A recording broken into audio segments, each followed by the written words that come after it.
KoitCast.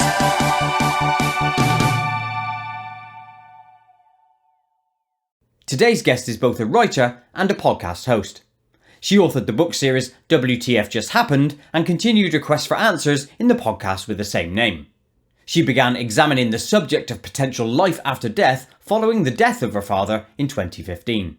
Please give a huge Koit welcome to Liz Entin. Hi Liz, and welcome to KoitCast. Hi, thank you so much for having me.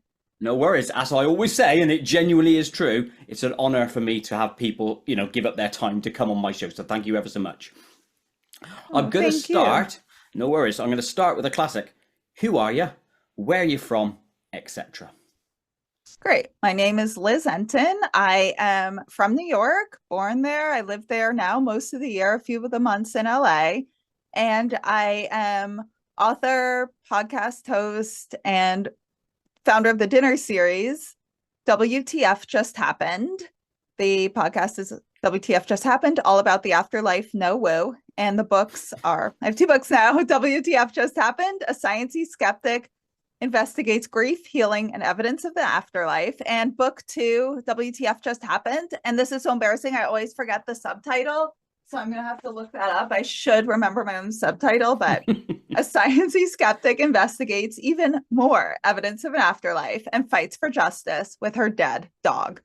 So, that's amazing. Have you won an award for the longest subtitle ever yet? Not yet, but I think I'm close. I'm in the running. I think you should be. I should be. So I know your quest for answers began in 2015 following the passing of your dad. Yes. However, before this date, did anything strange or paranormal happen to you?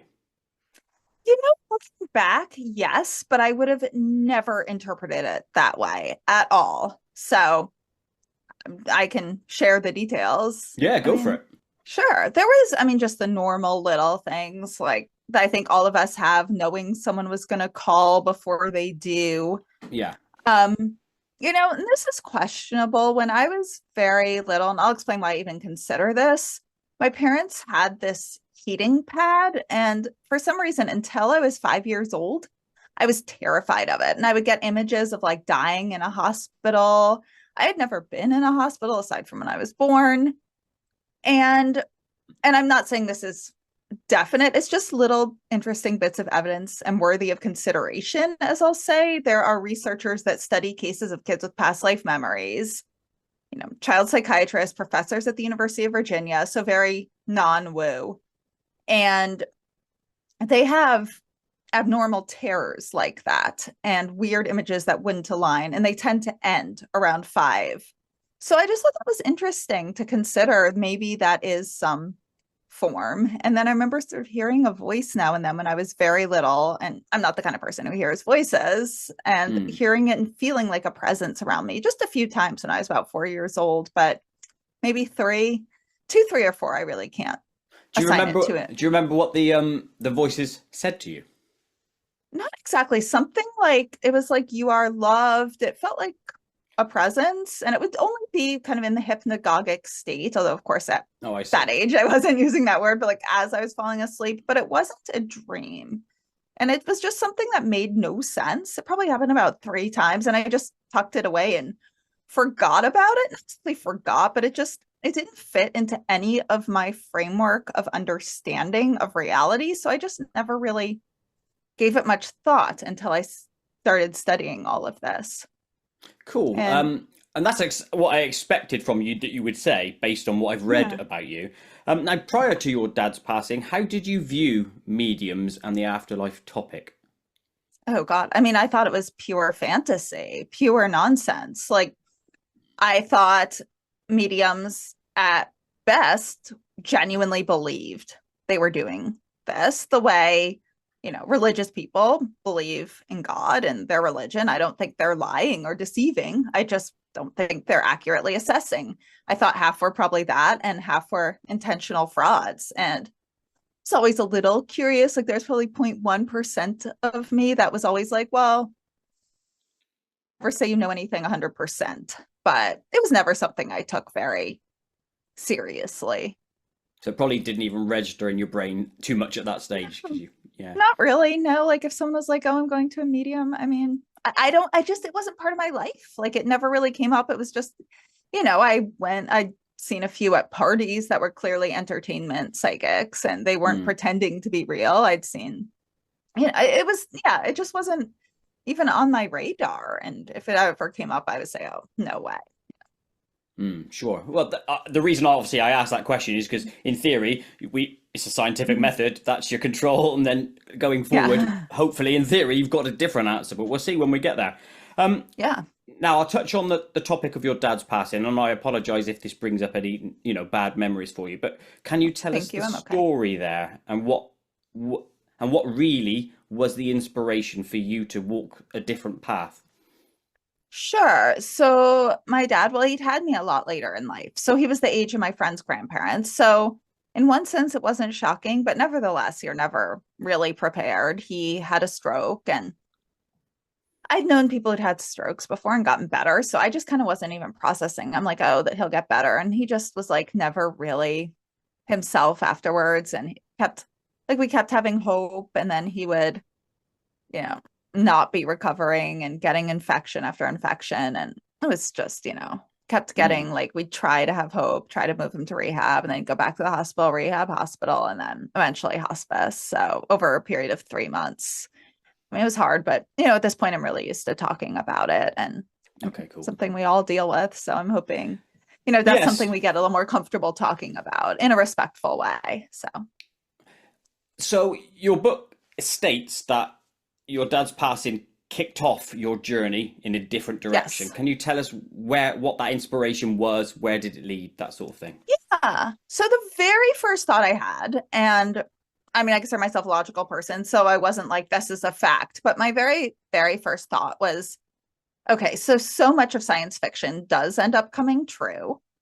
Mm. And, you know, if is time travel in any way possible? It wasn't like a logical, I'm going to sit down and we're not going to even talk to doctors, like time travel's a fact. But part of it's like, well, if time travel is possible and it's occurring, we wouldn't necessarily really know.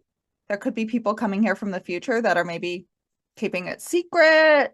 It was kind of one of those, like, just when your mind's going into any way possible, from like the miracle holistic cure that you would never believe before to, you know, just anything. Your mind's kind of grasping at anything. Like that first week, you're told your loved one's moving to hospice. And that was just one of the things my mind went to. So I decided, along with reading about all the holistic miracle cures, I decided to read if time travel is possible. And what blew me away is it is, theoretically, according to Einstein and quantum physics. And I don't know if it's quantum physics, but physics, essentially. And I'm going to get this, well, theoretically or conceptually right, but I'm going to have the exact numbers wrong. But let's No say you worries. take two twins. This was Hmm. Einstein's conclusion. And one stays on Earth and one travels close to the speed of light. And let's say 5 years travels for the one traveling close to the speed, 5 years pass for the one traveling close to the speed of light, 25 years would pass for the twin on Earth. So they meet back up 5 years for the one traveling. They would have aged 5 years, gained 5 years of knowledge, while the other twin would have aged 25 years and gained Mm. 25 years of experience and knowledge. And with that, combined with the fact that, like, it was conceptually possible, it wasn't practical. Like, you'd have to find materials. Like, one of them apparently just exists on another planet, a certain level of like gravity. I mean, just I'm not smart enough to explain exactly how, but you know, but theoretically, time is not this linear thing that we experience. And so then my very next thought was, I mean, if time, this thing that just absolutely is unquestionable to us experientially, is really different than we think, what else is there? And so my very next thought was, and this is what I thought at the time, although I don't think this is, I haven't ruled it out, but I don't think it's necessary, is the most likely answer. I just thought, so consciousness is created by our brain and by, cells and, brain neurons and the firing of brain neurons. Now, if that happened once, why would it not happen again? In fact, it seems almost impossible that it wouldn't. If you take the concept of eternity, and I really do think they're infinite big bangs, big crunches, series of evolutions, which there are Goldilocks planets where intelligent, complex life forms evolve. I still think that. And I was like, let's say it's even in a trillion years. It makes almost no sense that another set of brain neurons would not come together to create another me, not me as Liz, but just another person. Mm-hmm. The way reincarnation says you live multiple lives, it would still be an experience of being, of experiencing consciousness, whether as a human on Earth in like 1,000 years or in 2 trillion years as another complex life form that evolved in another, series of a big bang.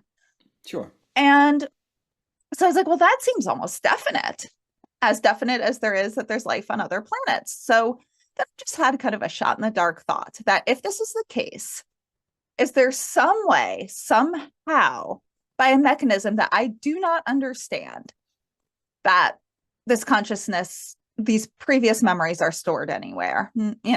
Just kind of a foggy, grief-stricken thought without my thinking necessarily much about it and in a realistic way. And I Googled it.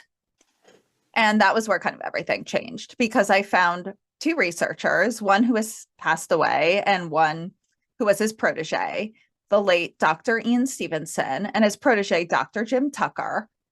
I'm just going to use the present tense for both because that's easier, but they are child psychiatrists and professors of psychiatry at the University of Virginia. They're part of a division at the University of Virginia that studies these kinds of questions called the Division of Perceptual Studies. And they studied cases of kids with past life memories in very science-based ways, not talking about karma or any of the stuff you think of, not even using words like reincarnation.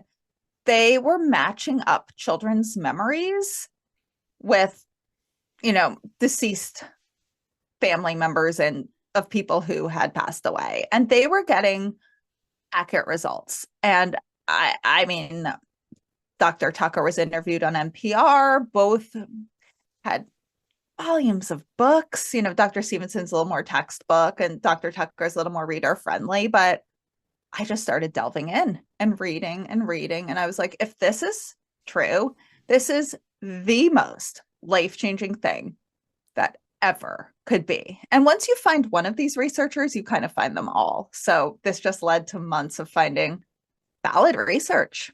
That was kind of step one. Yeah, you fell down the rabbit hole from your initial inspiration. Now, I'm really interested in the nudges or inspiration or whatever nudges us onto a different path, right? So that thought, did it come across to you as one of your own? Would you think of questioning that at that time, or do you think it was put into you?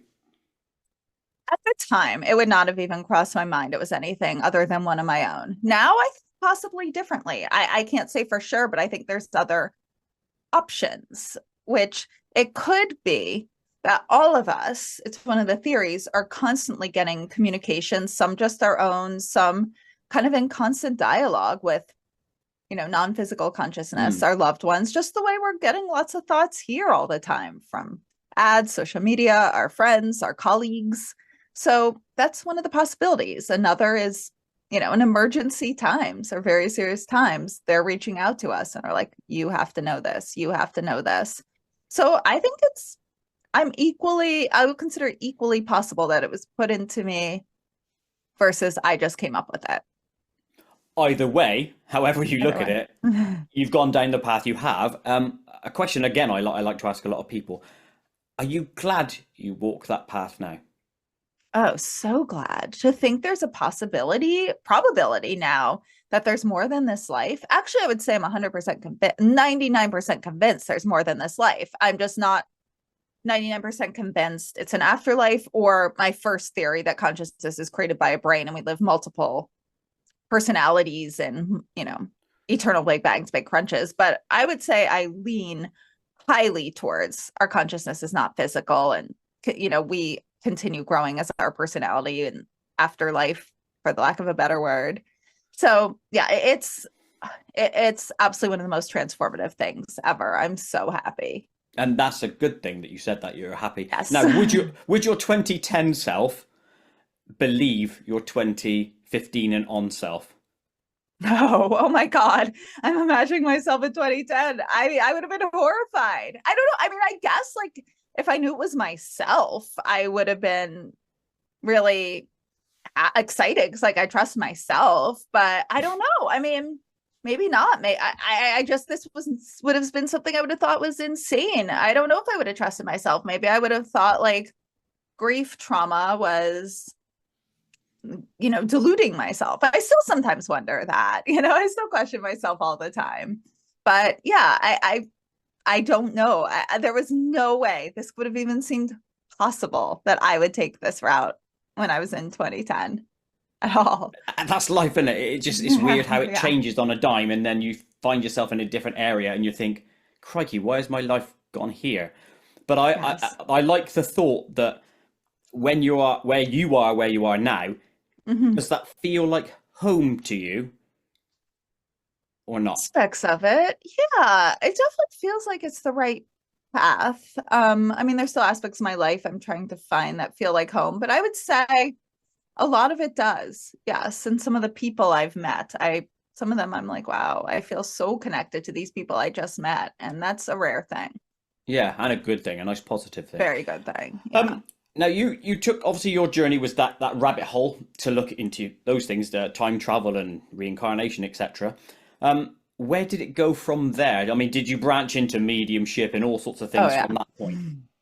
So much branching out after that. Because, well, as I said, I found Doctors Tucker and Stevenson through the University of Virginia, Division of Perceptual Studies. And once you find one, you kind of find all, because within that department, there's Dr. Ed Kelly, and he studies, and his and Dr. Emily Kelly. They study mediums and they study different variety of phenomena. There is Dr. Bruce Grayson, who studies near-death Mm, experiences. Then when you find these people, you find others. I found Dr. Julie Beischel and her oh yes. husband, Mark Bacuzzi, founders of the Windbridge Institute, and they conduct up to quintuple blinded studies on psychic mediums. So I started to read all of Dr. Beischel's books, and she also puts a lot of her studies on her website. You can read them in either more lay terms or the scientific studies. And I actually loved reading the very dry scientific studies. I tend to not be the kind of person who would normally have liked that, but in like the panic and desperation of grief, that type of tone and approach gave it such credibility that it was incredibly soothing. So I read everything Dr. Beischel.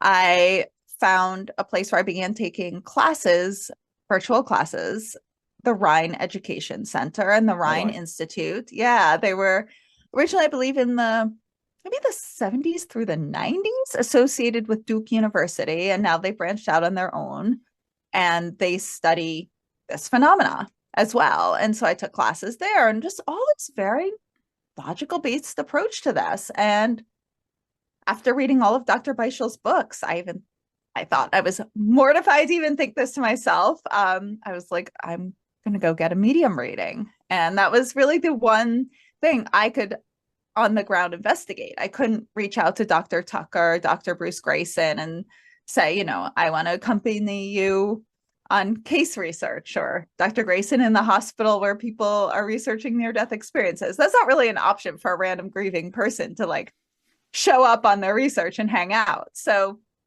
the only thing I really had access to was mediums. And that just changed things at the whole next level once I started doing that. And we'll get into that momentarily. But how long did you Okay. spend in that initial research rabbit hole where you're like taking stuff in rather than contributing and and interacting? Before my first medium reading, six Yeah. months. Oh, right. I mean, God, a I long reached time then. out to mediums to probably about 4 months, but one had an astronomically long wait list, which she actually ended up being a crucial person in all my life now. And the other I never saw again, but she was my first medium reading. And she said, you have to wait till 6 months after your loss. So I had to Oh, I wait for see. that. But she had openings, but I just had to wait for 6 months. So Okay, so let's dive into your first mediumship experience then. If you can tell us what you have and what sort of messages you got, if you're willing to share that. Oh yeah, I'm happy to share Oh, that. cool. Sure. So I reached out to two mediums. It's kind of very interesting how it happened, and this is where sometimes I'm like, it was such a weirdly perfect path. So the very first medium I reached out to, I went down the Windbridge list, and the first medium in New York, I was like, she has to be, or they have to be in New York. I want to watch them. Well, I want it in person. And this was just such an interesting synchronicity, which I'll add a little backup to. I picked the first one in New York because I was like, I want to watch it in person. I want to watch what they're doing, what they're not doing. Do they have an earpiece in their ear and are they being fed? Do they have any Yes, no. possible cameras that are like doing facial recognition technology, which back in 2015 or at that time, 2016, wasn't anywhere near what it is today. So it wouldn't have been very easy to do, but you just never know. So the first one I found was a woman called Laura Lynn Jackson. I think a lot of people have heard of her. She's actually kind of blown up, which she's very deserving of. She's excellent. And I reached out to her and was told it was a 2-year wait list. And I was just like, this is crazy. Like, this isn't real. I'm not even going to bother with this. And then very interestingly, and this is where I sometimes wonder, like, is something else coming from somewhere? Because I was reading so many books at that point. And one of the people I was reading was Dr. Diane Hennessy Powell. And she, I believe, I might be mixing this up. I believe she attended Harvard Medical School and was a professor at Johns Hopkins. I'm 95% sure that's right, but it might be the reverse. Okay. And for some reason, of all the researchers I was reading, I decided to reach out to her and ask if there was any medium she would ever recommend. I expected to get back like, the research is very preliminary. We can't draw conclusions. We're hopeful at some point. Instead, she wrote back and said, you need to try Laura Lynn Jackson. So I was like, okay, wow, Dr. Powell recommends her. She's certified by Dr. Julie Beischel. I'm going to read. Okay. So I wrote back and got on her 2-year wait list. And at the same time, what's just so crazy is I went with my mom to an event, a book reading for a colleague of hers who had, a book was written about one of her colleagues who'd since passed away. My mom, you have to understand, my mom's a therapist, like of that belief that this is all wishful thinking, completely nuts. Like no one in her social circle would even consider this overall, except for one of her colleagues who shockingly knew Dr. Jim Tucker. But what was amazing about this was the wife of her colleague who'd passed was there. And she, not a therapist, not in this world, actually did for work or does for work, but she came up to us and was like, you wouldn't believe it. My husband's been contacting me. And as if it was just normal to say. And in my mom's group of people, this is not like acceptable. This is considered nuts. And not acceptable. I like that. Not acceptable. Not acceptable. Absolutely not acceptable. This is for crazy people talk. And she's like, oh, like he's been visiting me. And I went to this meeting. And I guess she saw my face. She's like, oh my God, your daughter's face. Look at her. My mom's like, yeah, my husband just passed away too, her father. So she's been reading about this stuff. And the woman's like, would you like this medium's name? I was like, yes. So I was able to get a session with this medium, and she knew things she could not have known. And I mean, I gave everything fake pretty much, except I screwed up and gave my phone number. Like, I can't believe I did that, not a Google Voice number, because I was so careful about protocols, but I just, in my grief and nervousness, and I was like, well, how could I have done that? How could I have done that? But she knew stuff that was absolutely not Googleable. So my father had a favorite color. I disguise some things in the book. So I put it as green. Maybe it is green. Maybe it isn't. I still get medium readings. So I don't, some things I disguise and some things I don't. And I don't say which is which. And the medium was like, I'm seeing a burst of green. I don't know why I'm seeing green. She got his initial of his first name, which, I mean, that in and of itself wouldn't have been remarkable, but it was that, getting the burst of color. I felt all these weird waves around me. She knew my grandmother had lost a baby, that my grandmother and I were really alike. She got aspects of my dad's personality. Like, she's like, do you have any questions for him? And I was like, how am I supposed to function? Like, how? And she's like, well, and this probably like a medium would, if they were faking, they'd want to give you something to walk away with to feel really warm and fuzzy, like, oh, he's saying you're strong and he loves you and he'll be with you. She said that he was like, just do it. She's like, I just saw the Nike swoosh. And that was or swoosh. That was very my dad. Like, I could be Ah, maddening in life, but he would have been just like, do it. Like, older, I said, whatever. I mean, later Yeah. in life, men of that generation weren't the best about emotions. And in the end, she asked if he had any final messages for me. Oh, she also knew my cat had just died. And then in the end, she asked if he had any final messages for me. And one was going to be, she was trying to get him to say, oh, I love her. Now, me, that would have meant zero to me at the time. It's still, I'm like, like a medium, of course, they're going to say they loved you. Like, that's just so meaningless to me because Mm. to me, I'm still, medium readings are about just the remarkable evidence above all else. And she said, and she kind of laughed and said, okay, well, I asked your dad if he had final message for you. And he said, or she said, do you want, she didn't say this aloud. She told me after that. She said, do you want me to tell your daughter that you love her? And he said, she knows what I think of her, which is what he'd say to me in real life. I would say to him, Dad, I love you. And he'd be like, okay, bye. And I was like, Dad, excuse me. Like, what the fuck? I just said I love you. We just swear at each other a lot too. And he was Ah, like, you know what I think of you. Come on. And I was like, so mm.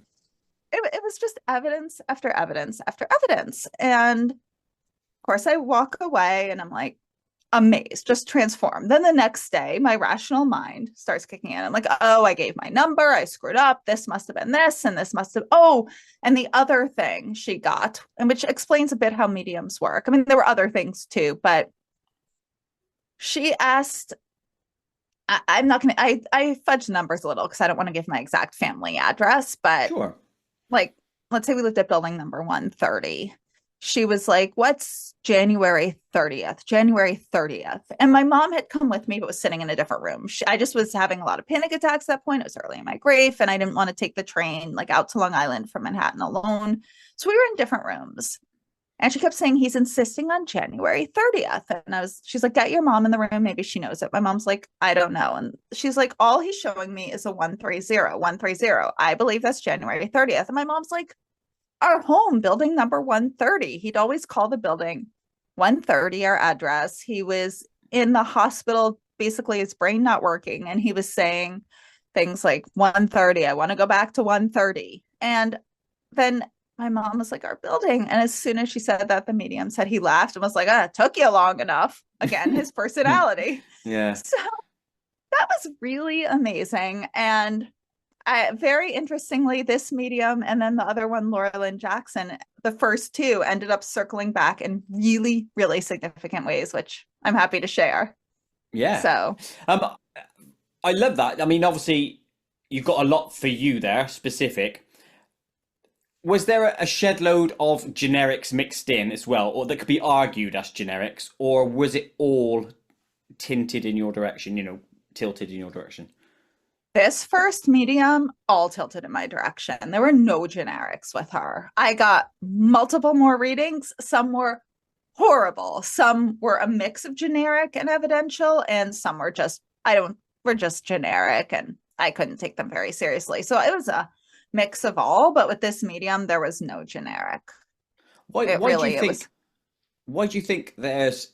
If you see in the same medium, why do you think sometimes it sounds generic and then sometimes it's bang on?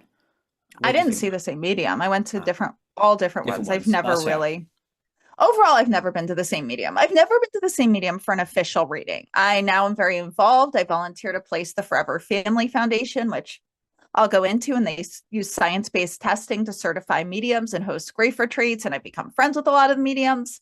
So I've seen them give multiple readings, and there's some, but sometimes they'll be a little more generic and off. And then there'll be like some of the best, I mean, there's, Mm. I've seen some where like 20% of the time they are I mean, not only through Forever Family, like I don't, just overall, there's some that are just on all the time. There's some that are like honestly, like 30% of the time just absolutely blow you away, and the other times not. And then there's some that are just more generic of mediums overall. Again, and then there's of course the frauds. And this is mediums overall. I'm not saying with Forever Family Foundation though.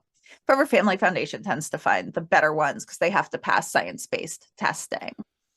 And it just, I don't know, it's pretty, I don't know why. It could Weird, be who they're, yeah. I mean, no one really knows. It could be make up multiple theories. It could be who they're connecting with. It could be their personality and like how it could be they're not feeling as well one day. It could be the person on the other side likes them better. Why are some better than others? That could be brain structure. Who knows? I mean, this is the stuff people are researching. Yeah, and I'd love us to get to an answer on that definitively at some stage, because it would be super, Definitely. super lush. Did you, Definitely. because obviously you've had your initial readings, and then what twigged to you to then make you investigate? Because obviously something pushed you on to say, oh, hold on, I'm going to really look into this now and challenge and question. I mean, after it was like a rabbit hole, as you'd said earlier. It was like the evidence. I was reading everything. The data. And I was like, well, anyone, I mean, it seems like I'm looking up these people at the University of Virginia and they're certified there. And I mean, it doesn't seem like they could be faking it while being sponsored by a university. And just, it was just reading the tons of data on them, but you never know. It's something else when it happens experientially. Then I go to this medium and it's experiential, and it's just like the best way I can describe it.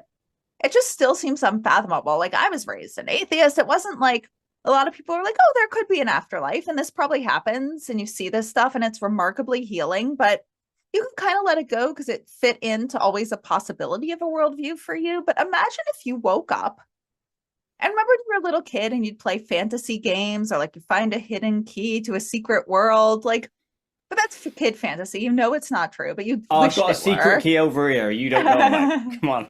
Oh, okay. Sorry. Yeah. So, yeah, some people, I guess that really happened. Apparently, you're one of them. But yes, I'm not one of those weirdos at all. I am. Oh no, no.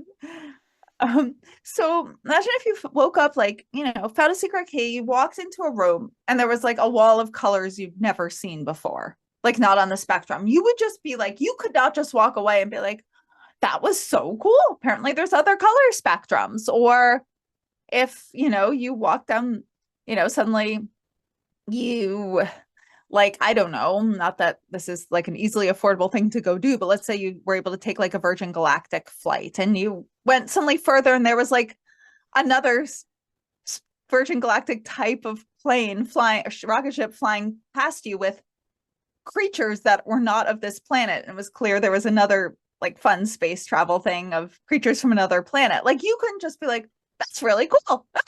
Like, for me, I was just like, this is unbelievable. Like, this, if so, this is the biggest, this is bigger than life on other planets. This is the most remarkable thing. And most, like, how is this not, how every scientist in the world not studying this? And the further I went, I kept finding out more and more scientists are, but it's just not necessarily really known. And I just couldn't stop thinking about it. And it wasn't like just fascinating, like the life on other planets, the other colors, that's really fascinating, but we don't have an emotional stake in that. It's like, take that level of fascination with the biggest stake any of us could ever have, like our own survival. So when you put those two together, it was really hard to think about anything else. Sure. It's something you had to get into. Had to. Did you create a plan on how you would address your curiosity and questions, or was it a fate thing, i.e. the rabbit hole, one thing led to the next? Combination. One thing led to the next, but I had plans, like protocols for how I interacted with mediums, like fake name. Aside from that one time I gave my phone number, everything else was like Google Voice numbers. Sometimes I'd give my real first name because Liz or Elizabeth. I mean, now maybe, since I've written books, I would want to give a totally fake name. And sometimes I did. And sometimes I gave like Liz with a completely different last name, had other people pay. Just no way that, I would even use VPNs when I booked it. Oh, fair play. So what were some of your most wild pseudonyms?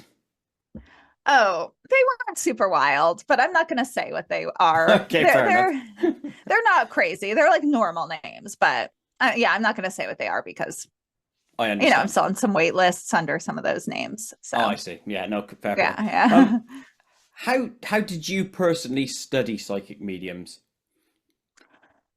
Well, part of it was just reading them. Then part of it was, getting my own readings with all these protocols. And I got different kinds of readings. I got virtual readings on Zoom. I got phone readings. I got in person. I started going to group readings. I would score, I'd record and then I would score. I went Oh, to what I cool. knew were fake mediums, like one of those like $5 palm reading mediums to compare the difference. And then combining that with reading and then starting to get to know them personally.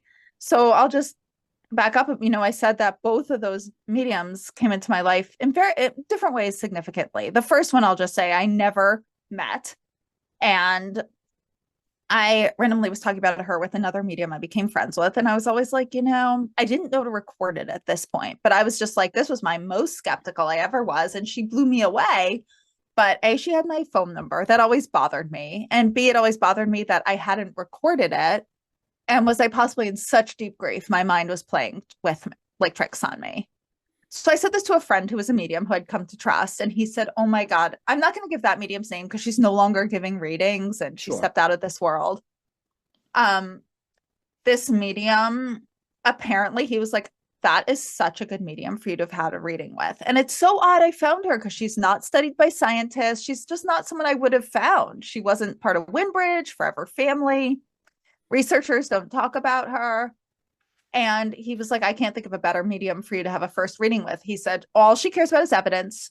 She's not like, oh, I don't need to give messages of love or any of that. She's like, all a reading should be is evidence, evidence, evidence. And she's one of the best in the world, my friend said. And I was like, that was just such a comfort because I always wondered, again, the phone number or my own ability to assess. Then what was absolutely amazing was that other medium, Laura Lynn Jackson, like how amazing that I came to her in so many steps. So she has an astronomical wait list. Like I'm still on it. But I went to one of her workshops and ended up going to another. And when actually at her workshop, I asked her, said, I know I wrote her afterwards and said, I know you're part of the Windbridge Institute and I would love to volunteer for a place such as that. I was like, I've got to get the behind the scenes. I've got to see what these researchers are getting. Are they Mm. real? Are they assessing properly? And I was like, is there a research division or a group like Windbridge, but in New York or LA where I spend time? And she said, oh, you've got to try the Forever Family Foundation. And I went and I did. And the founders, Fran and Bob Ginsberg, sadly, Fran has passed since, but it was like talking about those people you just instantly connect with. It was like the deepest connection. They felt like almost like instant parents to me and so close with both of them. Literally, like, Bob's still here and he calls me his adopted daughter. And it was just so close with them instantly and so healing. And so that's just amazing. And it was like all those steps through Laura led me to my mentors, Fred and Bob Yeah. Ginsberg. So And yeah, Laura's you're also a wonderful medium herself. Like I oh, now know her and I've seen her give group readings and she's one of the best in the world too. So it's interesting. cool. I kind of found these best ones. So Well, no, yeah, it's exactly. It seems like that you're on that path where person is leading you to the next person to push you into your not your final destination. That sounds like a it's all horrible pretty thing. big You know given what I the mean? topics. Yeah. Yes, yeah. To lend it into the place where you need to be.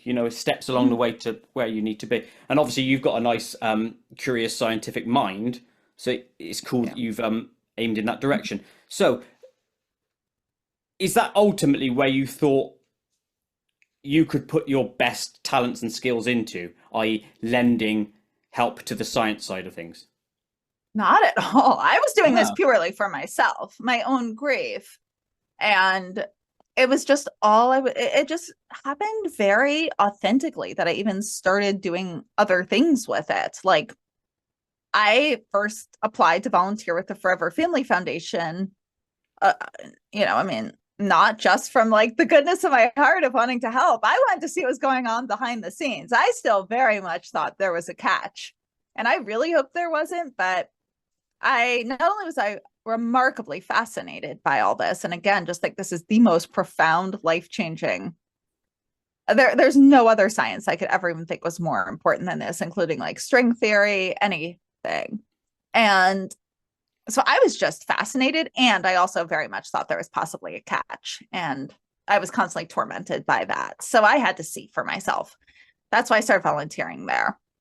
And I started writing about this with no intention of sharing this with anyone. I'm like, this is what crazy people talk about. I'm not telling anyone. I just started blogging for myself, hidden blog. And every time I did, like I'd been hidden blog. I wasn't going to show it to people. I was just like, I think I had it like on WordPress on private. I don't even remember where I was writing it. I was like, maybe someday I'll just remove the privacy. But I was like using a fake name, everything disguised, even disguised who my loss was. But I noticed when I was writing, I was like happy and laughing. And, it was the one time I started to feel happy in the middle of like enjoying myself that way. And so, it just kind of kept evolving where people were like, you should write about this. And then I did a totally fake disguised book, and I hadn't published it yet, but I gave it, a friend was like, let me send it to a few friends who are in grief, and disguised like my loss as an aunt, because I was like, both for evidence and like, I don't want to tell my personal story. So then I started to meet with people and they were like, it just wasn't that emotionally tugging at my heart compared to the loss of a parent. Once I met with them, they were like, oh, we hadn't understood you also lost your dad and also lost a parent. And then it was just like this whole other level of connection. They're like, if you publish this, you really need to say. And so it was like a very long, involved process. And finally, it was like, when Fran, my mentor, got sick is when I realized I had to publish it. And then when she passed, basically, she yelled at me through one of the mediums, Laura, who I mentioned that I bet, like, I never know. I assume none of the listeners, maybe one, happens to know who Fran is, but like, you do not say no to that woman. There is nothing like an ass kicking from that woman. And she's like, she was a tough lady. And, we were so close. She's like, I'm Jewish, like culturally. So she's like, she was Jewish, like a Jewish mom. Like you no nonsense. Like you don't say no to her. So when she basically like gave me a bit of an ass kicking through Laura to like get this book going, I was like, okay, I'm publishing it. So what was that message that was the bollocking? What? Remember? Yeah, and it might not even sound like bollocking, but if you know Fran, you know the tone it's coming through. And so she passed over 2020. So we were all by ourselves and couldn't be physically together. And that made it hard too. And, so we did like there was a portion that was in person of the memorial, but like, hardly anyone could really go. They had to keep everyone really spread out. And so it was very lonely. None of us able to hug. And then all the people who couldn't come, because, so many people, it had to be private driving distance. Like people weren't going to get on planes or trains. So we did a Zoom session and I'd written the book and I'd been kind of working with an editor, but I was like, oh, this is so weird. I don't want to publish it. Like it feels okay maybe when I'm like hidden away in quarantine, but there's going to be vaccines. We're going to be back out in the world. Like, do I really want this to my name? And, kind of rethinking it as vaccines were coming around and like, about to be heading back into reality. And it was also just, I was feeling very sad with the book because it kind of, to me, had a happy ending at first, that like a huge part of it was like meeting Fran and Bob and how Fran became like my mom and like how close we were. And I was like, well, what a sad twist. Now, like all the perfect plan, I felt kind of bitten in the ass by like this perfect plan that introduced me to like my perfect mentor and then took her away from me again in grief. And so I was just like pretty mad about like this whole world. And then on the phone with Laura, she'd been an English teacher before becoming a full-time psychic medium. And she was like, so a group of us are doing like a little Zoom memorial. And she's just like, Fran just came to her that day. She said, normally people don't come that instantly. And she came in really strongly. And then she's like, Fran's here. She's like, Liz, she has a message for you. And I was the only one she had a message for, which meant so much to me. And also like, we were so like mother-daughtery close, like it kind of makes sense. And she said, I don't know. She's like, I'm seeing like, she's like, when I was an English teacher, I would mark everyone's papers with a red pen. She's like, I see Fran with like a red pen, basically being like, put down the pen, stop this, and get going. And I was like marking it. I was like, okay, yeah. I was like, I know what that's about. After that, I was like, I gotta go do it.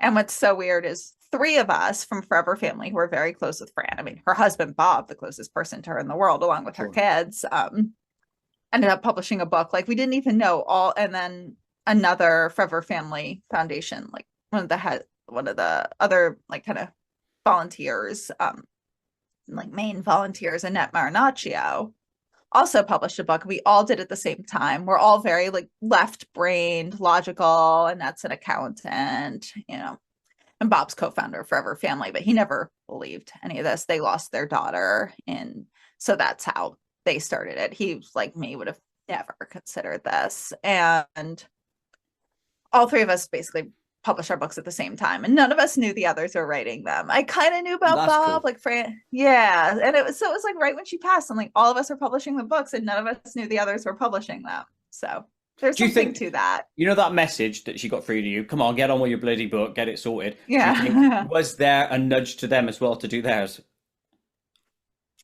Do you know? Maybe not so directly. And that's what's funny. Fran was always yelling at me and very direct. Again, thought of me like a daughter. She was like, Liz, what the fuck? Get the, you know.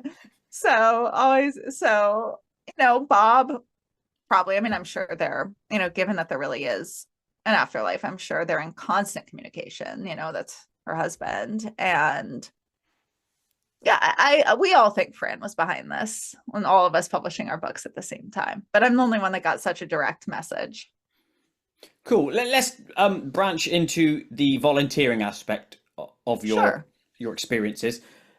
Can you give us some stories of what you did, what happened, what you saw, that sort of thing, and how it changed your thoughts?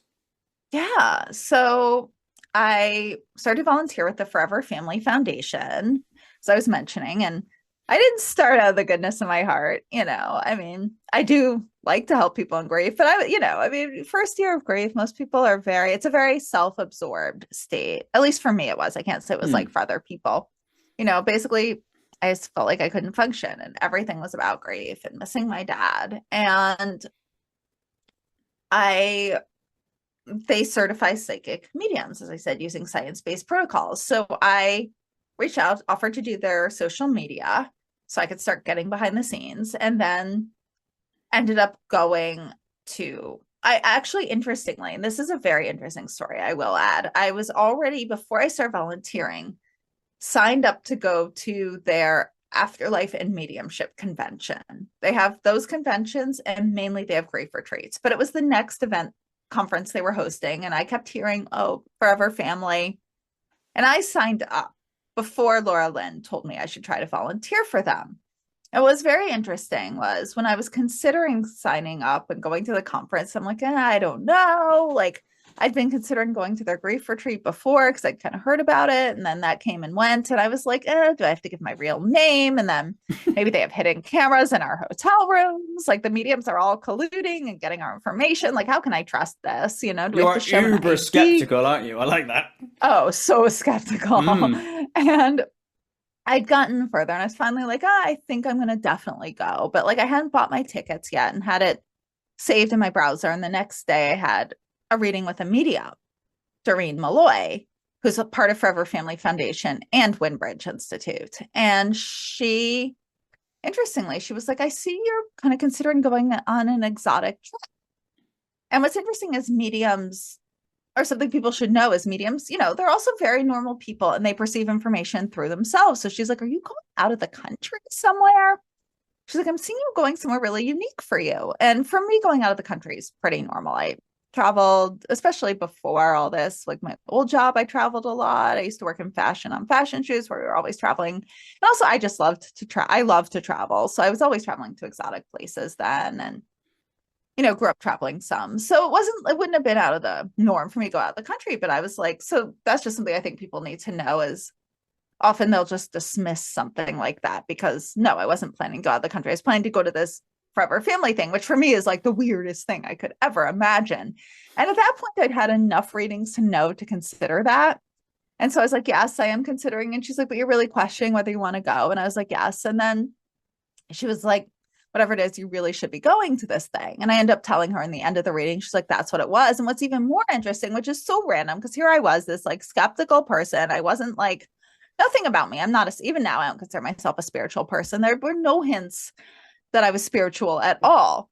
And she's like, this is a really weird question. Are you looking for a mentor in this world? And I was like, I guess I don't, I mean, at that point I was kind of like maybe considering some of the books I was reading a form of mentorship. And, I was trying to learn about this. She's like, you're going to find a mentor and they're going to be very important for you. Have a little patience. And once you meet this mentor, everything's going to change. It's going to be one very important mentor. Because I was like, well, would it mean the books I'm reading? She's like, no, it's a person and they're going to be crucial. And like a few months later, I met Fran. And so that just was, and she knew Fran too. She knew Fran well. So that was quality, yeah. Very, very interesting. And she had no idea I was researching this. I mean, I just went in under a fake name and sat down and was like, I don't say anything. So that was kind of very meaningful. So then, I ended up volunteering for Forever Family Foundation. I go to this convention, and the convention was one of the most life-changing things ever. So I can go into that. Yeah, definitely. Because obviously if it's a big turning point for you, we want to hear about it. It's one of my crucial turning points. First of all, I got to know the mediums personally and observe them. And there's something you start to get to know people, like you see who they are. Yes, people can be deceived, sure. But at this point, would like 12 people be deceiving me? I mean, and I've gotten to know them even better since then. And there's a bit of a funny story there. There's a medium, Joe Peretta, and he's a really good medium. We're about the same age, both live in New York. And when I met him and I met them all and I was like very carefully observing all of them. The only one I knew was Laura and another one, Eliza Ray, who I'd had a reading with. So, and it was kind of awkward because I was like, and Laura I hadn't had a reading with. So I was like, I can't tell her anything. I was like, I can't tell any of these people anything except Eliza Ray. She's the only one I can really talk to. And the others, I have to be really on guard to be evidential. And so there was Joe Peretta, and he's become like one of my really close friends now. We're like brother and sister. And he did not like me when he met me. He thought I was sent by a skeptical organization to like eviscerate them, or like a journalist, like from the New York Times. And they always write like very critical articles. So he was like, to quote how Joe speaks, he's like, who's this bitch? She gotta go. This bitch gotta go. Out. So, yeah. Out. Yeah. I didn't have his accent very well, but like, yeah, Italian, New York, this bitch gotta go. So now we've become really good friends. And he said by the end of the weekend, he's like, okay, I see she's genuine hearted and just like so skeptical. But I had so many, not only did I get to know the people then, which was really life-changing, I had this really weird experience myself. And this is not the norm, but like on the last night,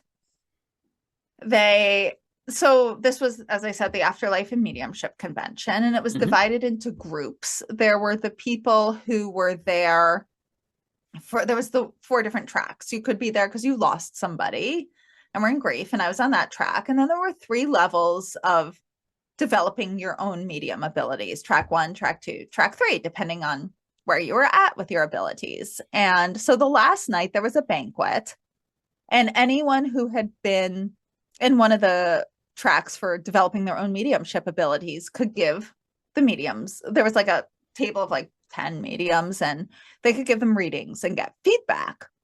And so I'm sitting with like Fran and Bob, and then there's Lloyd Arbach is there, and he was one of the you know him. Okay. I've spoken to him, yeah, he's a lovely chap. Oh, he's wonderful. Yeah. And he was one of my teachers at the Rhine, and I had taken a class on psychics with him. There's difference between psychics and mediums, and this one was specifically on psychics, but I think we learned some about mediums too. I mean, at this point, I've taken so many classes and everything sort of blends and from where I got what. But he also talked some about cold readings, and I was reading a lot about that because I felt like that was something that was really important to be aware of.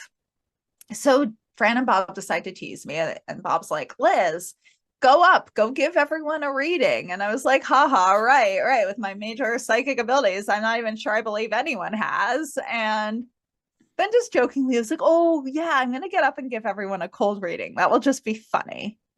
And so I was like, Lloyd, I'll do the techniques from your class. So I get up and I was feeling like really kind of weird all weekend. I was feeling really good, but really weird, like waves moving through me. And I just assumed this was my first time traveling and really around a lot of people since my loss. I tend to be super extroverted, but the way I responded to my grief was becoming very, very introverted for a time, very like inside myself, wanting to lie in bed all day, the opposite of how I am all other parts of my life. Now I'm much more back to who I was, but just if any grieving people are listening, like you do become back to yourself again. I didn't think I would. I thought I was permanently changed, but in many areas I was permanently changed, but I did go back to like my very like extroverted, sociable self. And so I just assumed like a lot of these weird wavy feelings were my brain neurons healing as I was like next level healing, getting back into the world around people again. So I didn't take it very seriously, but it was a strange feeling. And I went up, I'd read Laura's book, and she was the only medium I like knew at all at that point. And except the one I had the reading with, but that was just a very anonymous reading, again, under a fake name. Like I hadn't gotten to know her in any way, but I'd read Laura's books and had some conversations with her, although I was very standoffish because, you know, protocols and evidence, which Fran used to tease me about so much. And Stickler for rules, are you? not always, but once scientific protocols and research. Oh yeah.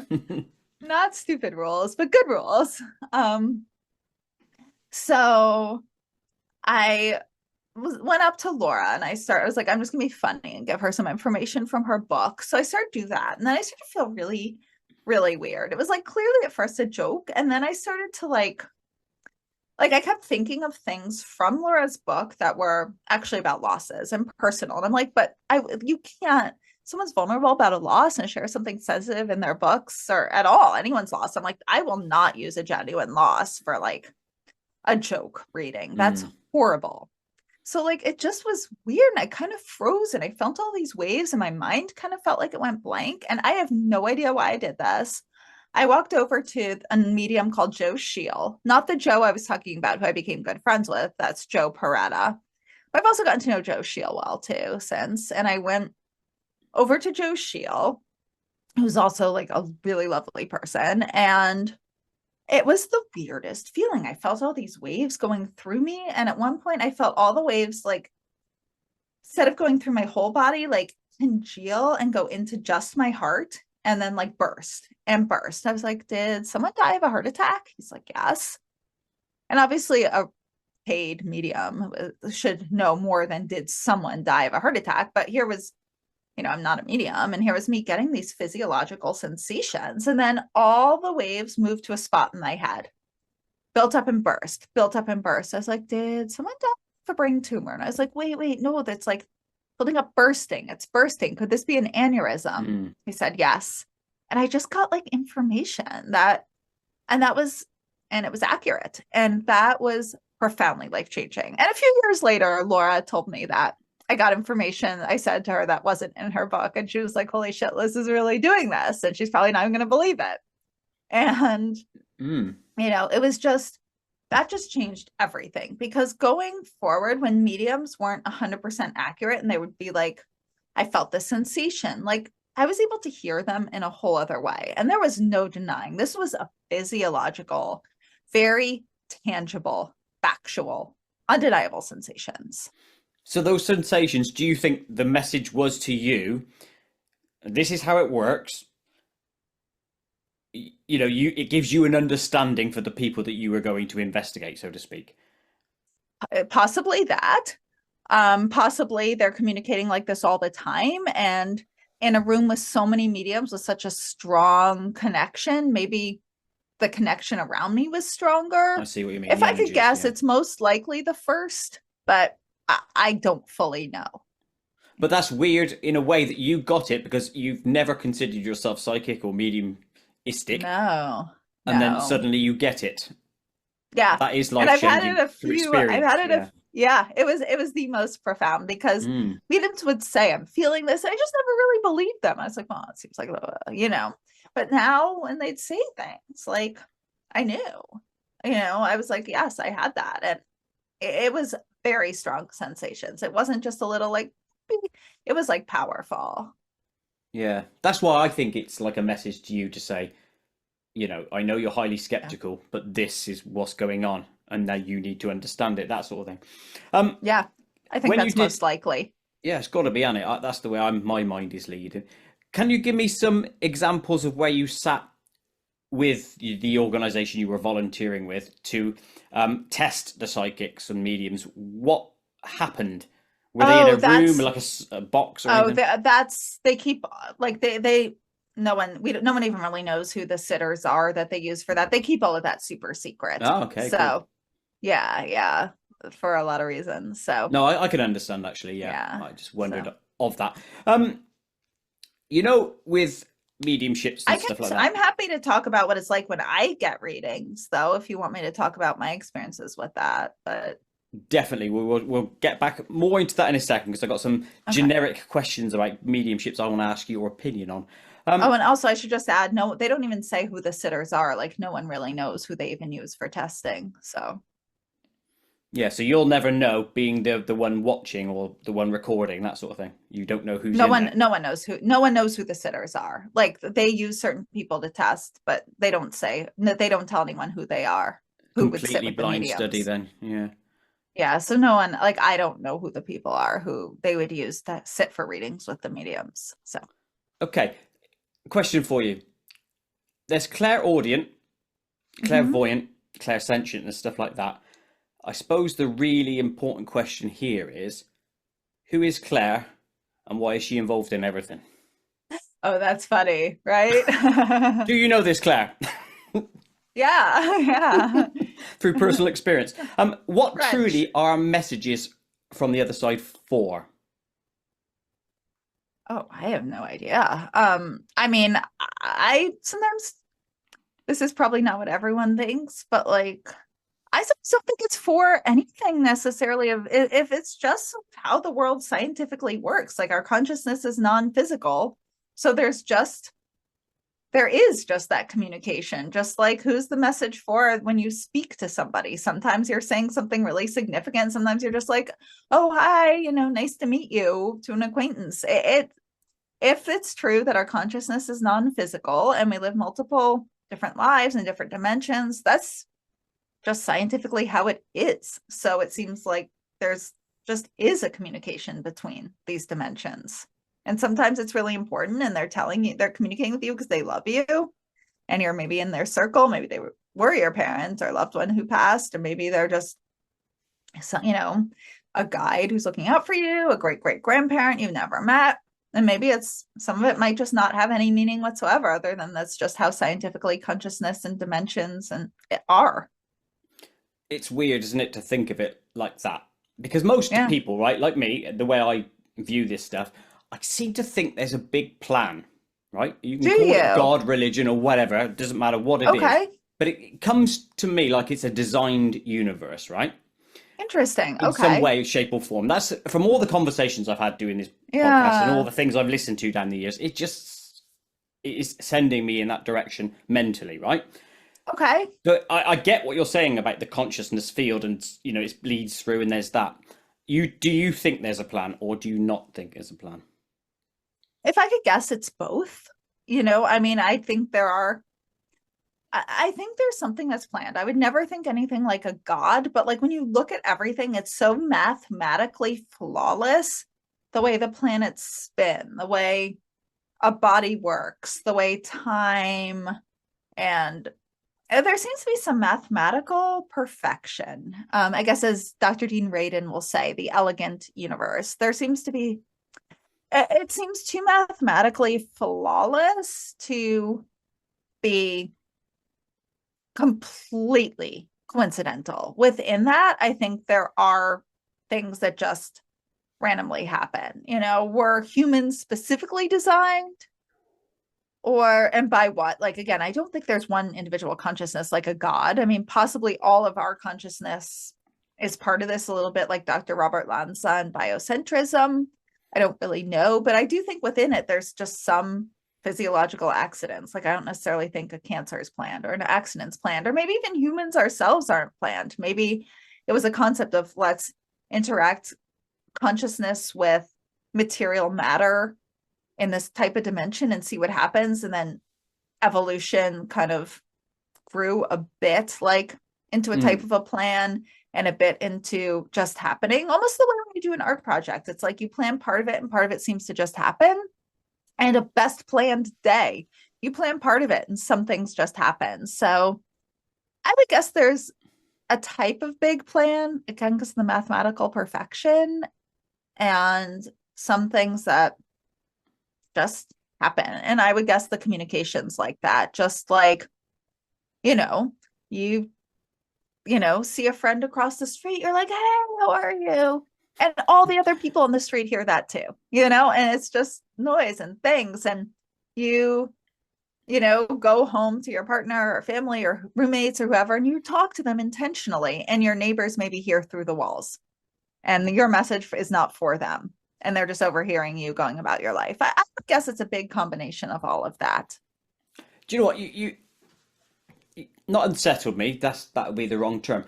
You answered unexpectedly where I expected you to go, because I thought you were going to go down the route of the other side exists to help us with grief, something like that. No, but you don't think not that. At all. That's kind of refreshing, No, because a lot of people tend to go that route.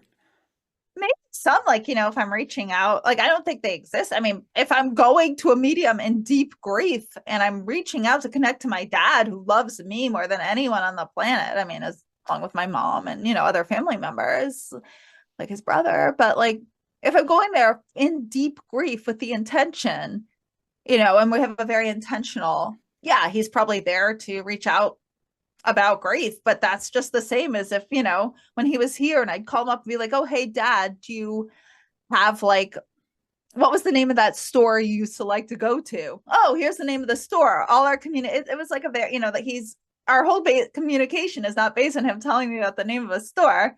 It's also he'd been there. There's parts there just are. So yeah, I think at times, but I don't think the whole communication is to help us with our grief at all, but in a very specific moment, my reaching out in deep grief for some form of evidence, I'm getting, a very specific thing. But a lot of times I think sometimes it's that, sometimes it's intentional communication, sometimes unintentional, sometimes just coincidence, trickle through. Like if it's just another dimension of consciousness existing and there's some way these dimensions interact, there's going to be interactions that are not intentional.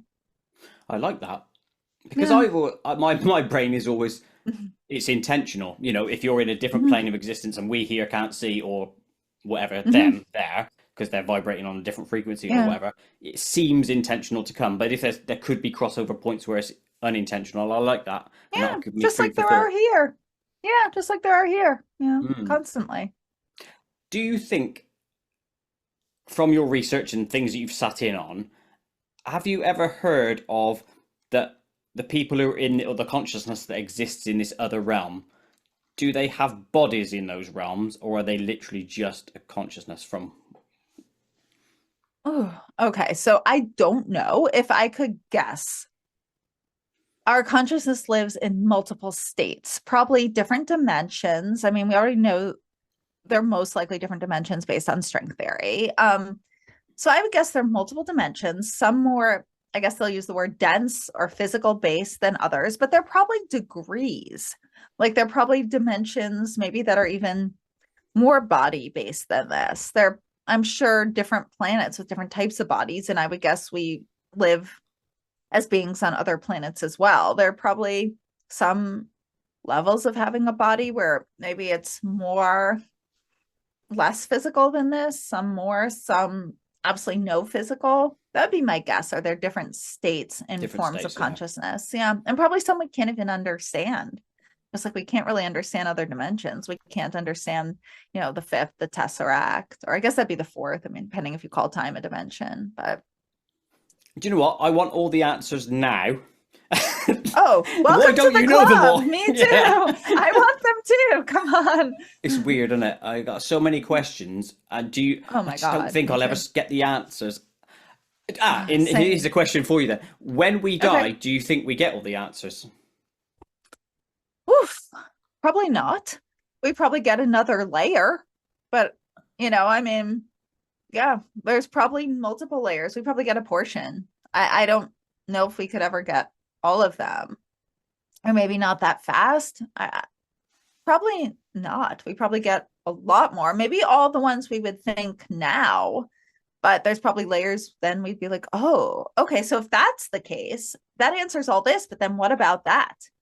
You know? There's always that next stage, the next Yeah. layer of the onion. I want to get to Yeah. that core of that onion without crying. We we probably get a new set of questions that we didn't even know to ask. Like, was it Neil deGrasse Tyson says, like, we're probably asking so many of the wrong questions too. So, Yeah, there's loads of questions we don't even know are questions yet for us. yeah, Completely. yeah, All right, let's hit a few more of the readings that you sat with and see what sure. that brought to you, message wise and stuff.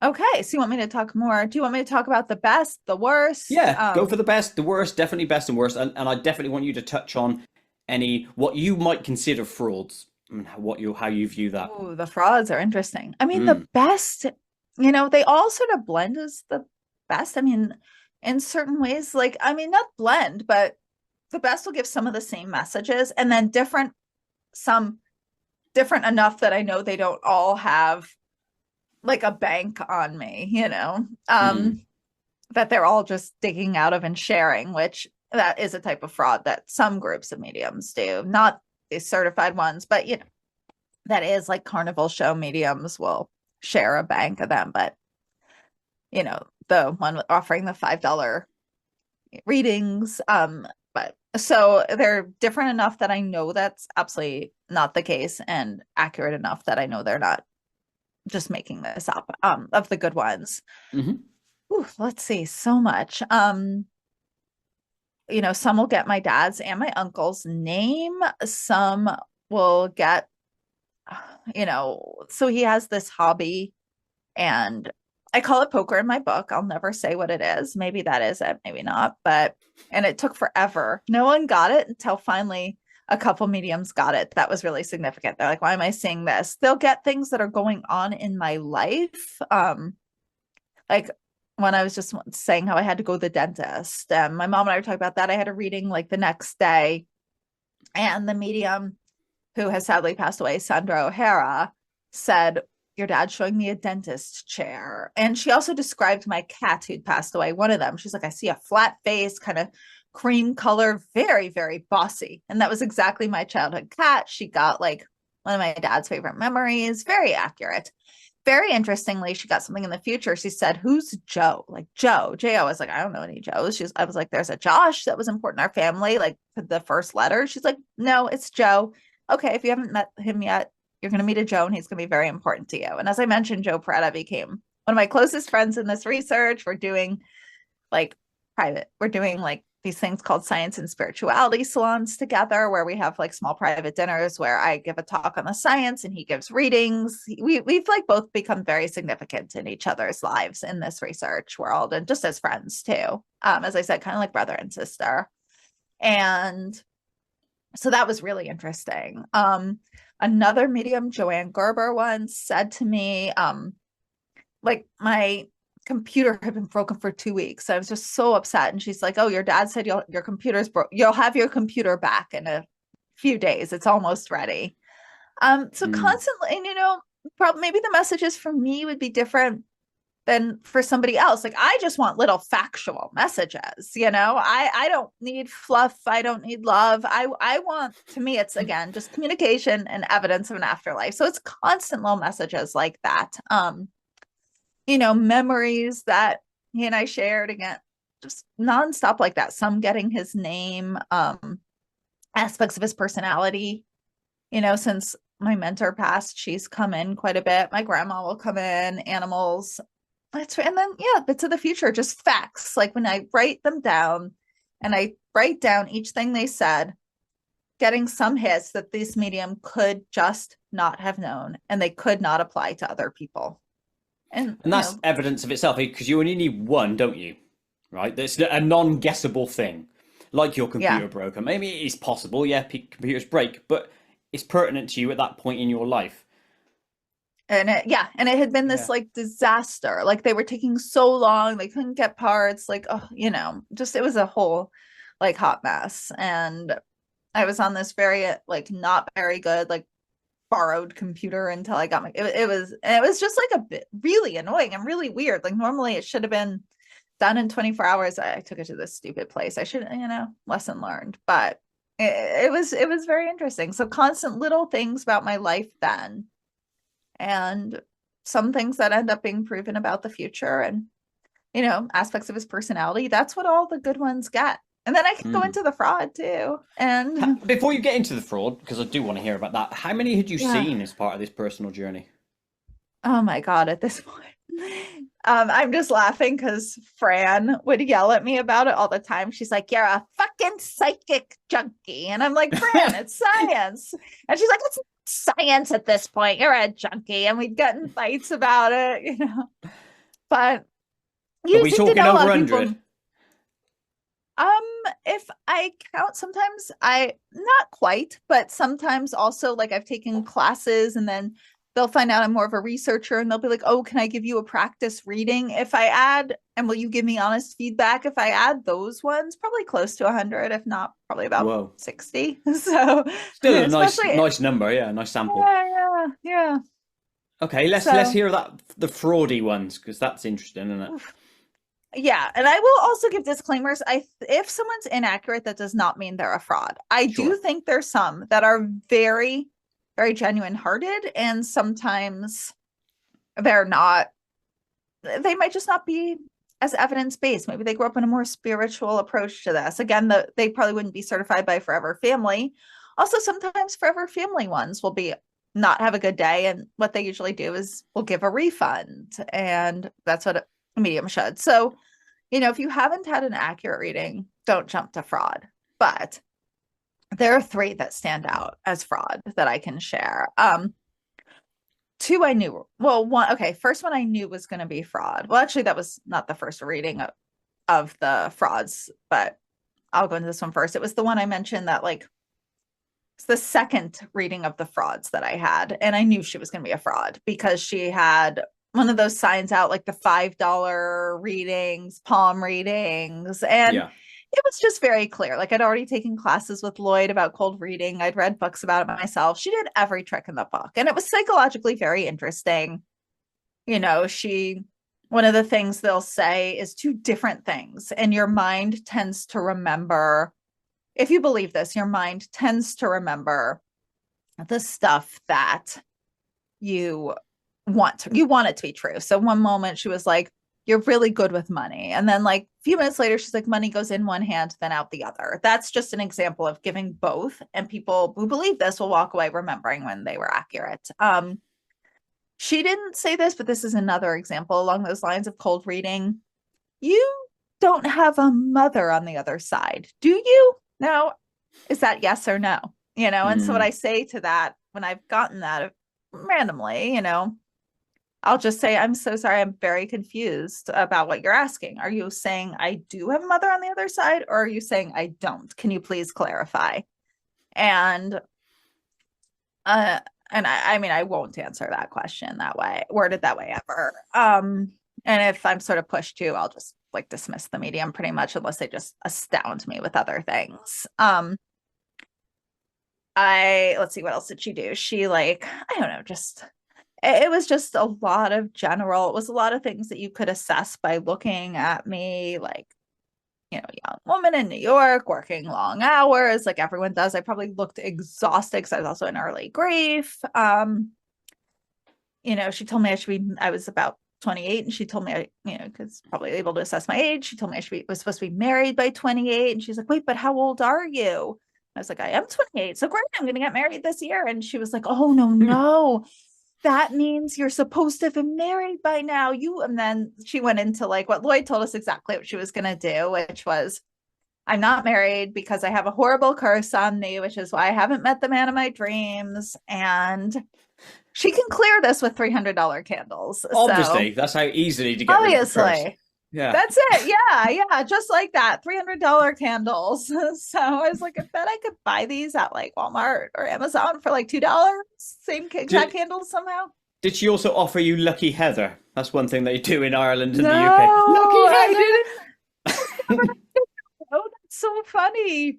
No, she first tried with the crystal, but she's like, do you have a crystal? I was like, I do. She's like, have you ever had a reading? I was like, I went to a group once. At that point, I'd had like 20, and she was like, oh, I can't believe the medium didn't tell you about this horrible energy around you. I mean, it was just so ridiculous. I was actually super relieved when I went because I was like, if there's no difference between her and the others, then I'm not assessing. There's something wrong with me as an assessor.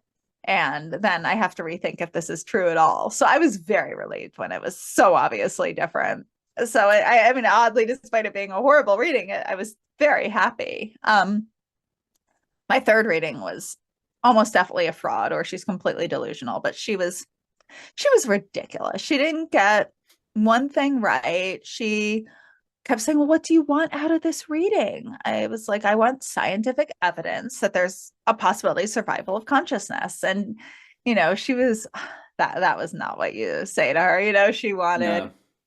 I don't even know. She wanted like I don't know who her followers are, but she wanted someone who'd be like, oh, I want to talk to my dad. And finally I had to tell her I lost my dad. And then, which you can choose whether you do that or not. I would have been in the right to say this is completely inaccurate. I want my money back. But at this point, she was only my third reading, but I already was researching before I even got a reading. And I had read like the historic cases in the Society for Cyclical Research. And I went in expecting 90% was going to be fraud, if not 100%. And it was actually, I was amazed in the end, how little fraud there was. So they said, you go in, you're polite, even when you catch them in fraud, and just keep going and get all the information you can and assess the readings and compare it. So I already had that attitude. So I was like, oh, I'm going to complete the reading based on, scientific protocols and the protocols of the Society for Cyclical Research. Let's see. So she started saying things. She's very manipulative. She was like, well, if your dad's saying you need to be a lot more trusting. And she's like, it's so funny you're coming to me for proof, but it's your job to prove it to yourself. And she's like, the way you can tell your dad is communicating with you and it's real as you close your eyes and you picture a screen. And then any messages you see on the screen, is really him. I was just like, this is horrible. And in the end, it was actually turned out to be wonderful for me because it was such a good comparison. I actually detailed in my second book, but once you have those versus the others I see doing it, you really see a difference. Yeah, of course. Complete night and day. You're seeing a sales psychology pitch, aren't you? They're trying to. Yeah. Yeah, it's and a obvious. Poor one. It was not good. I mean, it was so obvious. And I mean, she would have been better off when she just saw that I was not buying any of this. So then maybe I was acting a little just because of the protocols I was following. But, she, at this point when I was just like, yeah, she probably would have been better off just saying, I'm so sorry. Like, I don't know why I'm not connecting. Yeah, I'm trying so hard. Like I'm not normally this foggy. It must be just, let me give you a refund. Cause then I would never know. I'd be like, she might be real. Now I'm just like, if her name comes up, I mean, I don't name and shame publicly, but if her name ever came up from anyone, I would very strongly say. Which leads me to this question that I had written down for that. Is there a list of mediums who are legit versus ones who are known fraudsters? I don't know of a list of known fraudsters, but there are legit. The Forever Family Foundation, first of all. There are good ones that are not certified by Forever Family Foundation, but you can trust everyone on the Forever Family Foundation list is genuine. And I'll link to that from the description in this video, by the way. The Windbridge Institute, those two are strong lists. I think most people who would, teachers at Arthur Findlay or the late Janet Nohavic's, I hate to use the word church, but I mean, she's using it based on her history as a Catholic nun. So she based a lot of the structure of her, I guess, more spiritual center school on a church, but you know, she doesn't follow. She didn't. Sadly, she passed, and she was certified by us too. I would say go to Forever Family or Windbridge. And if you don't have a good reading with one of them, you know, most of the time they're really good, but that doesn't mean that there's no afterlife. Like, don't give up. Try another.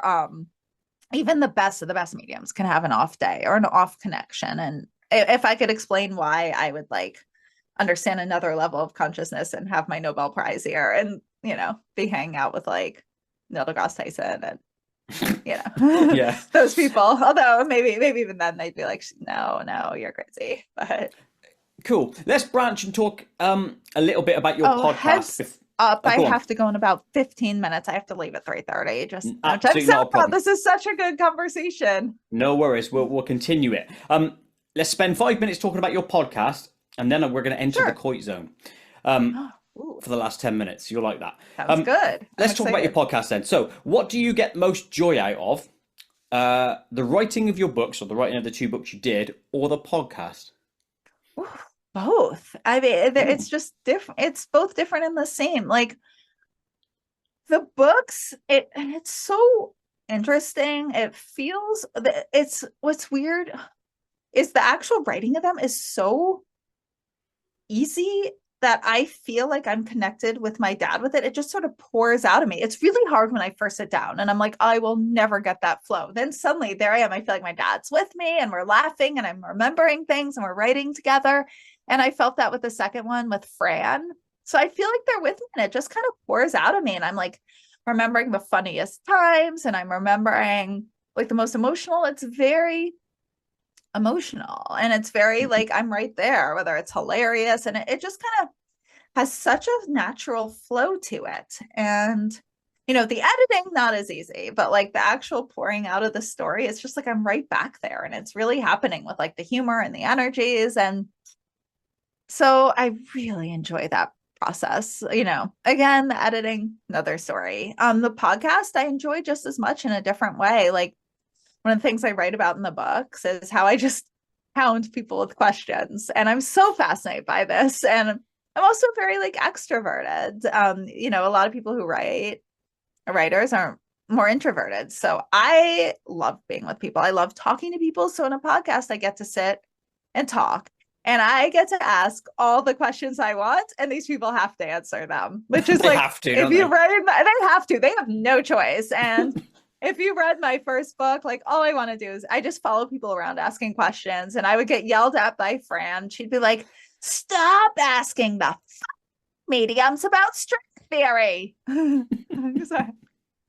And, you know, so when you said you follow people around, this is not like a stalker following people through the streets reading off a list of questions, is it? I would ask some of the mediums what they think, especially the ones I met early. Maybe been so far from that. So quality. No. I mean, at some of the events, the poor mediums, I would corner them and be like, but what do you think the nature of consciousness is? But like, why doesn't Stephen Hawking consider this genuine? Like, how does string theory tie into it? They're just like, I don't know. You know, but no, why? They were lovely. But why? And how? Yeah. And what's the most evidential? And how could consciousness survive? And what could be the mechanism? And luckily, they were very patient with me, and you know, a lot have since become my friends. So I guess they were pretty forgiving. There you go. Who's been your favorite guest, if you had to pick one? I can't pick one. You know, you have to pick one. It's written down. That means you have to do it. I can't. I'm sorry. I love them all. You can't pick a single one? Oh, wow. Okay, never mind. Okay. It's my dog barking in the background. That's my favorite guest. Okay, that's fair. I'll allow that to pass, but just this once. If Fran had been on it, I would have had to say Fran, but she passed before, yeah. That's fair. Is there someone, excuse me, that you'd love to speak to that you haven't yet? Oh my God. Do you have like a list? If they're listening, please come on. Let's go. Dr. Jim Tucker, Sir Roger Penrose and Dr. Stuart Hameroff, Dr. Bruce Grayson, Dr. Diane Hennessy Powell. I mean, this is just a small portion of who I'd love to speak to. Yes, I've got a similar list. Yeah, probably most of us do. Anyone at the Division of Perceptual Studies, I mean, some of them are coming on, Oh, but good. yeah, Quality. the Um, let, scientists. let's take a quick journey of our own now into Sure. the Koit Zone. Koit Zone! So, in the Koit Zone, I ask you random questions about you, not your research and all the stuff. So, let's start with a classic. Go. Favorite film? Oh my God, I don't know. I like 800 of them. Oh my God. If What the Fuck Just Happens turned into a film, that's my favorite film. You're going with that one. Okay, that's fair. Yes. Would you rather have hands for feet or feet for hands? Hands for feet, because I like to make things, and gives you more potential to make things. That's fair. And I feel like walking on hands is doable, but like all the refined stuff you can do with fingers, like you can't really do as well with feet. Lush. Can you do any impressions? I can do them of Fran Ginsburg, my second mom and mentor. I can do them of my dad. Yeah. Oh, we're not going to know those ones, are we? Of famous people? Yeah, can you? No, not really. No, I don't follow famous people very much. So, yeah. Okay. I can do one of a fake medium. Yeah, go on then. So, I'm sensing you have like a grandmother who's possibly on the other side. Does that make sense to you? I'm sorry, I've got to go. I'm getting out of that one. If you could change one physical part of yourself, what would it be and why? Oh my God, a physical part of myself. Yeah. I would like to, live to 90 years old looking like I'm 20 the whole time. Yes, bang on. That's a good choice. Yeah. Have you ever seen the night sky in all its glory? Yes. Wow. Definitely. Where was that? Because obviously times. You live in New York and Los Angeles, and it's bugger all there you can see. So. Oh, multiple times. Flying at night, just up in the sky at night, traveling. I've been to Bolivia, Thailand. Have you? Wow. Summer camp in nature, lots of places. I'm out, I live in the city, but I travel quite a bit, and flying in the night sky. But one of my dreams is to go up into like Virgin Galactic one day. So that would be a next level. You just need some of this, don't you? I need a lot of that. And also I don't, after the whole, the tragedy of I keep wanting to say the Titanic, but it was the one diving to see the Titanic that one, everyone passed. Like I want adventure, new forms of adventure travel to have a little more time behind them. Oh yeah, definitely. So maybe when I'm 80, and then if it, or whatever is elderly by that time, then if it does not work out, oh well, like it'll be very different if that happens to me at 90 versus now, Hell yeah, yeah. I asked quite a few people if they would go to space if offered the ticket and stuff. Quite a few people say no, and that surprises me. You're obviously of the yes type. I would definitely go. If I was offered a free ticket now, there's no way I'd say no. I can't imagine saying no. You gotta go. You gotta go. Have you ever been chased by a wild animal? Not a scary one. I've done wildlife volunteering and animals have chased me, and I just love animals. So I can't imagine having like a problem with it really anyway. So I need to know what animal chased you. All sorts, like dogs, cats, like monkeys. I've been chased by monkeys. I did volunteered at animal wildlife once in Bolivia, once in Thailand. But I was like, quality. I kind of stopped and was like, let me hug them. So as long as it wasn't a chimp, because chimps can rip your face off, as we know. Oh, so okay. Yeah. That's a real thing. Yeah. Donuts, yes or no? Yes, depending on the brand, but yes. Krispy Kreme? No. Indie organic. I eat all organic, so little local organic shops. And if you had to be pushed to your favorite topping on the donut, what are you going with? Ooh, chocolate or vanilla frosting. Yes. There's this black and white cookie one donut at one of the donut shops near me, and that's probably my favorite. Cool. Just so you know, I'm going to mark this one as 9 out of 10. Okay. Sounds good. So good result on that one. That's a good score. Good score. What is the best thing you've ever found? Ooh. I mean, this is going to be like a little sound obnoxious promotey after talking about my book, The Evidence of an Afterlife. Like, no way, nothing close to that. Like, yeah, To be fair, that answered the question, didn't it? And it was, I yeah. was expecting you to go down the money route, like, oh, I found a $10 bill once, but I like that answer nonetheless. That's not very life changing, you know? No, yeah, at least you did find the life changing. No, cool. Yeah. Um, if your early death somehow meant that science solved the majority of the paranormal unknowns, would you allow yourself to be sacrificed? Ooh. Depends on the level of early. Like, not now. Yeah, not now. Not now. I want to have like a family and children. I wouldn't do that to them when they were very young. But if they were adults and it was like young for death, but not young in terms of being a human, probably. Good on you. Good on you. I I mean, because don't that know. would also mean there's an afterlife. If the answer was the no, then the answer is there isn't, then no. But yeah, then that just means I'm going to do something else cool and I don't have to have my body decay to super old and then really help the world. So yeah, as long as like I've already had children and they're at least young adults and not in school. Bang on. Cool. That brings us to the end of the Koit zone. So thank. Oh no, I got one large Oh, one left. oh, good. Here we Good. go. You This is open so a. fun. I don't. You don't normally get this sort of weirdness. I apologize for my strangeness. Oh no, I love it. It's so much fun. Okay, you open a book that you find in an old store, and in that book is an incantation that promises untold wealth to you if you say it out aloud. There's an asterisk against the incantation, but at the bottom of the page where you'd expect to see what the asterisk means, it's rubbed out. So are you speaking that incantation, yes or no? What? Wait, I don't think I fully understand. So where the incantation is, it's rubbed out, so I can't see Yeah. it. It's like a proviso. If you say this incantation out aloud, you get wealth, but there's a warning associated with it. But the warning is rubbed out. Oh yeah, I would do it. I would You'd take the still do risk. it regardless. I think I'd be too curious. Yeah, Cool.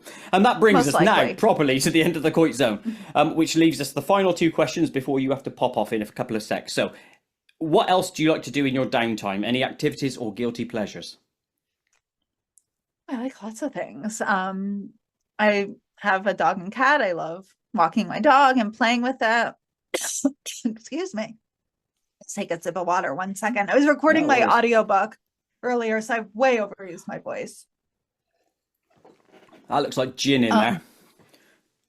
oh, I wish it was that fun. I'm sorry, it's just water. um, I I love to just spend a lot of time with my friends. I love to go out with friends. I love to constantly try new cafes, new restaurants, new bars, just new places. I love to travel. I love, yeah, just being with people and kind of exploring places in New York. Even though I'm born and bred, you can always explore new places from like art galleries. I love reading. Excuse me, Jesus. That's got you that one, hasn't Don't it? Yeah. record an audiobook before you're supposed to be on a podcast. How long did it take? My audiobook to record? Yeah. Oh, it takes forever because I can't push myself. Like my first book, I was like, I'm going to pump this out. And when I'd be a little tired, I'd push myself and then you could hear it. I had to re-record all those parts, which was like almost half the book. So I do about half an hour a day or, sometimes half an hour in the morning, half in the evening, but in general, about half an hour a day. For how many days are you expecting to do that?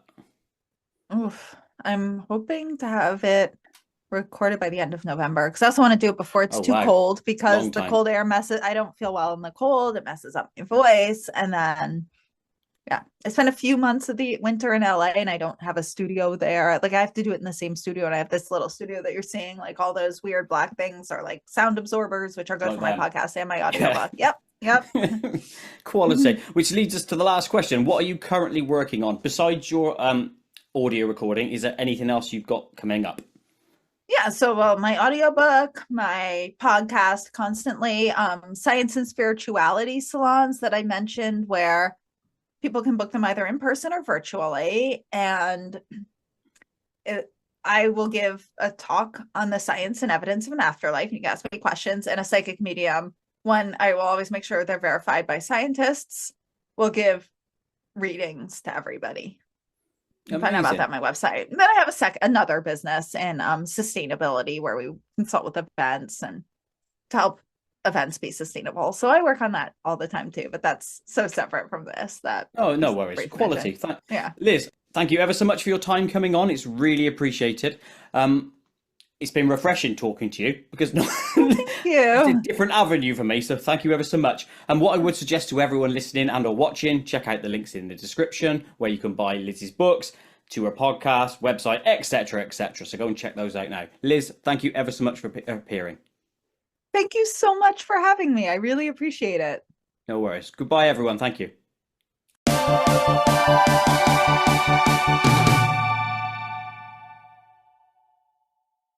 To watch other KoitCast episodes, please click the image top left.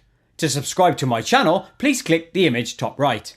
Please like and share to help KoitCast grow, and most importantly of all, please click the notification bell so you never miss an upload.